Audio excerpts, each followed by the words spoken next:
पूछा था राजा श्रेणिक ने, आज उदास क्यों है, क्या तेरे को शारीरिक रोग है? उसने कहा, मगध पटरानी हूँ, एक इशारे पर जरा से रोग पर वैद्यों की लाइन लग जाती है। उसने कहा, क्या तुम्हारे पियर से कोई गलत समाचार आया है? उसने कहा, श्री जी की कृपा है, सब शुभ है, सब स्वस्थ हैं।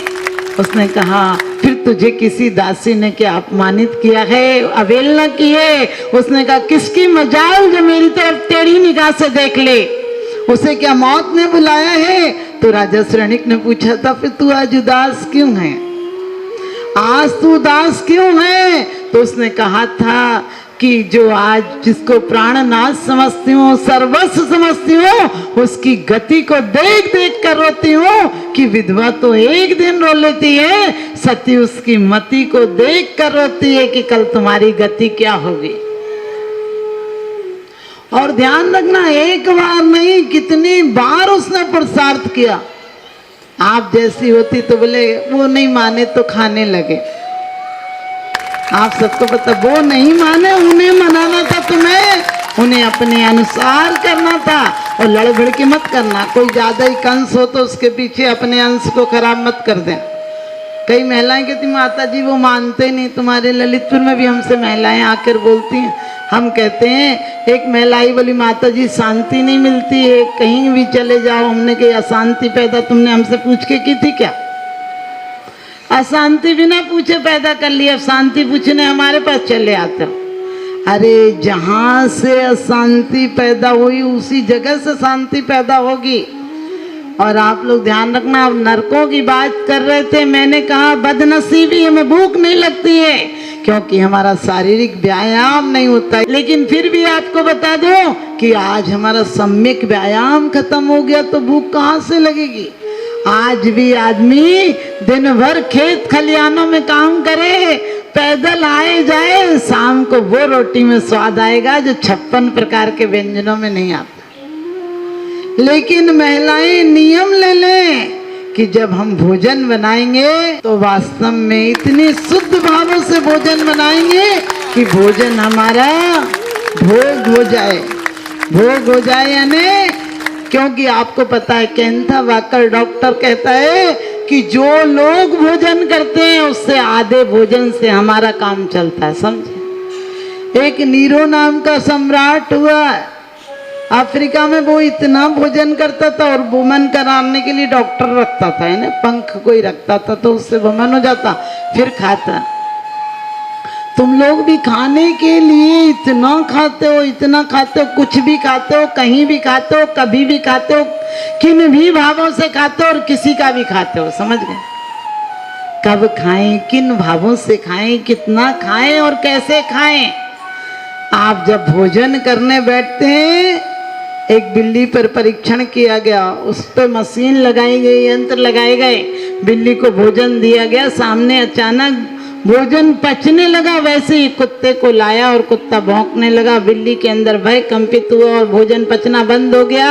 उसके बाद कुत्ते को हटा भी दिया गया तो 6 घंटे तक फिर भोजन की क्रिया, पाचन क्रिया चालू नहीं हुई, भोजन सड़ गया। अब आप सोच सकते हैं, आप सुबह का बना कर रख देते हो, बोले फ्रिज में रख दिया। अरे फ्रिज में तुम्हारे हाथ पैर टूट गए क्या?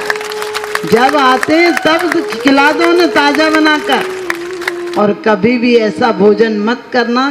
एक आध दिन भोजन पे ही बताऊंगी आपको, लेकिन फिर भी आपसे सिर्फ इतना कहना है कि हम भोजन, हर चीज रेडीमेड मत लाओ, नहीं तो पैकिंग की दवाई भी आएगी।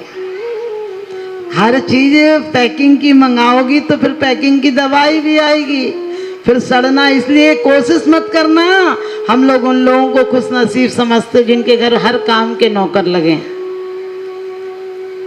एक बहुत बड़ा वैज्ञानिक आया और एक वृद्ध से कहने लगा कि आजकल तो टिल्लू पंप लग गए, तुम हाथ से बैलों की तरह जुते हो, बैलों को जोतना था, तुम खुद रहट में जुते हो। उसने कहा, मुझे भी पता है, लेकिन मेरे बेटे के सामने मत बोल। बोले मतलब? अरे बोले, बेटा मेरा निकम्मा हो जाएगा, तुम पागल हो। और एक व्यक्ति गया कोल्हू के बैल के पास और कहने लगा, इसकी आंखों पे पट्टी क्यों बांध रखी? वो कहने लगा, इसे घूमते घूमते चक्कर नहीं आ जाए इसलिए आंखों पे पट्टी बांध रखी। बोले इसके गले में घंटी क्यों बांध रखी? बोले हम अंदर रहते हैं तो ये चलता है तो हिलती है गले की घंटी, जब ये रुक जाता है तो फिर हम इसको आते हैं, मारते हैं और फिर ये चलने लगता है।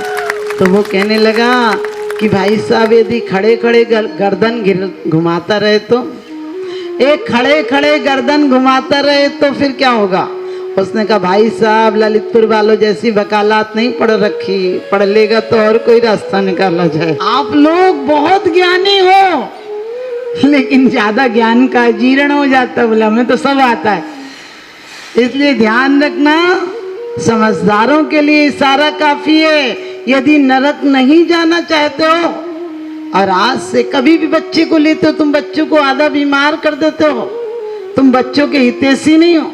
खाता नहीं तो उसे रुला के खिलाओ, पकड़ के खिलाओ। जब भी कुछ काम करता है ये मत कर, ये मत कर, ये मत कर। अरे वो करेगा क्या? करने दो उसको कुछ। सिर्फ ये सोचो कि नकारात्मक नहीं करे। वो कागज उठाएगा ये मत उठा, वो बाहर जाएगा तू बाहर मत जा। अरे ऐसा क्यों करते हो? उसके अंदर ऊर्जा उठ रही है, ऊर्ध्वगामी है, विकसित है, बचपन है उसका, उसे दो। कोई कागज दो कि बेटा खिलौना बनाना, मिट्टी दो कि मूर्ति बनाना, कुछ भी काम उसे सकारात्मक दो। हमारी महिलाओं को पहले कितने काम होते थे, त्योहार आने के महीनों पहले वो प्रेम के रस में डूब जाती थी कि उनको आना है, उस रिश्तेदार को आना है, उसके घर सेवई भेजना, उसके घर पापड़ भेजना है। उसको लड़ने झगड़ने की मौका कम मिलता था। अब वो फालतू बैठी 4 रोटियां बनाकर भी माथा ही फोड़ती रहती, तो दिन भर उंगलियों पर दुनिया को देखती रहती। क्योंकि कहते हैं उंगलियों पर अब जहान है, फेसबुक है, व्हाट्सएप है, उंगलियों पर जहान है। लेकिन सच बताना, प्यार भरी आत्मा कहाँ है? प्यार भरी आत्माएं कहाँ हैं? हम इतने ऊर्जावान थे कि हम जिसको याद करते थे उस दिन वो ही आ जाता था, जिससे खत का नाम लेते थे वो उसी का खत आ जाता था। अरे वो एक जमाना था जब डाकिया भी खुशियां लाता था, जब डाकिया भी खुशियां लाता था। कभी मनिया डर तो कभी प्रेम के पत्र लाता था। अब जिंदगी में कहाँ बचा तुम्हारे प्रेम? अब तो कुछ भी हो जाए तुम्हारे चेहरों पर मुस्कान ही नहीं आती। और मैं कहती हूँ कि मुस्कान सिर्फ नारकियों पर नहीं आती। अब आप देख लेना कि कौन हो, क्योंकि ये भी कोई जिंदगी है या किसी का श्राप है। और चैन के 2 पल मिलेंगे, सोचना भी पाप है। तो यहाँ अपने जीवन में एक ही बात करना, सुई की अगली नोक मत बनना जो घाव ही घाव किया करती है, सुई की पिछली नोक बनना जो फटे दिलों को भी सिल दिया करती है। फटे दिलों को भी सिल दिया करती है। तुम विचार करके देखना, किसी की गमी में भी जाओगे ना तो वहाँ अध्यात्म की बात तुम्हें नहीं सूझेगी। लगता है हम इतने लोगों को भेज के आए हैं। और जो आदमी जरा बुजुर्ग हो जाए तो वो सोचता है हम इतनों को भेज के आए, हमें कौन भेज सकता है। आप वहाँ जाकर भी क्या बात करते हो? क्यों, वो आई थी कि नहीं? बोले नहीं आई। बोले तू भी मत जाइए उसके घर। अरे तुम वहाँ आग लगा रहे हो, वहाँ भी जाकर तुम्हें अध्यात्म नहीं सूझ रहे कि आज ये गया कल मेरा नंबर भी आएगा। वहाँ भी जाके फालतू बातें करते रहते हो। दिल्ली का आश्रम है जहाँ पर, तो वहाँ से शमशान घाट बिल्कुल इतना दिखता है, सामने वाली दुकान बिल्कुल बगल में ही है। और वहाँ पर जो मानस स्तंभ बना है 3री मंजिल तक ऊपर जाने की व्यवस्था है। मतलब वहाँ पर बहुत अच्छे स्टैंड बना हुआ, तो हम वहीं पर सामायिक करते हैं। एक बार कोई जैनी मरा तो बाद में लोग मंदिर आए, तो मैंने कहा कि तुम लोग वहाँ बात क्यों कर रहे थे? वो कितना अच्छा इंसान था। बोले माता जी हम लोग इसलिए बातचीत कर रहे थे ताकि हमें अपनी मौत का ख्याल नहीं आए। हमने कही तेरे नहीं बातचीत करने से मौत तो आएगी, उसको तो तेरा ख्याल है, तू उसका ख्याल कर या मत कर। इसलिए यदि मौत से बचना है, आपको पता है कई लोग में एकाकी एकत्व लिए सब ही आते, तन धन को साथी समझाता पर ये भी छोड़ चले जाते। इतनी अच्छी बातें करेंगे।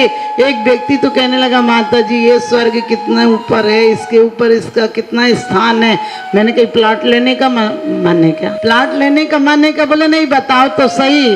हमने कि तेरी आयु रेखा ठीक नहीं है, मेरे पास पूछने मत आ जाना, मैं चक्कर में नहीं पड़ती। तो कहने लगा कि बस माता जी अब जा रहे हैं। हमने कि पूरी बात करके जा। बोले माता जी आपने इतनी खराब बात कह दी, हमने कही भगवान गए तो मृत्यु महोत्सव मनाता, निर्वाण कल्याणक मनाता, तेरे निर्वाण की बात आ जाए तो इतनी खराब बात कह दी। खराब बात है।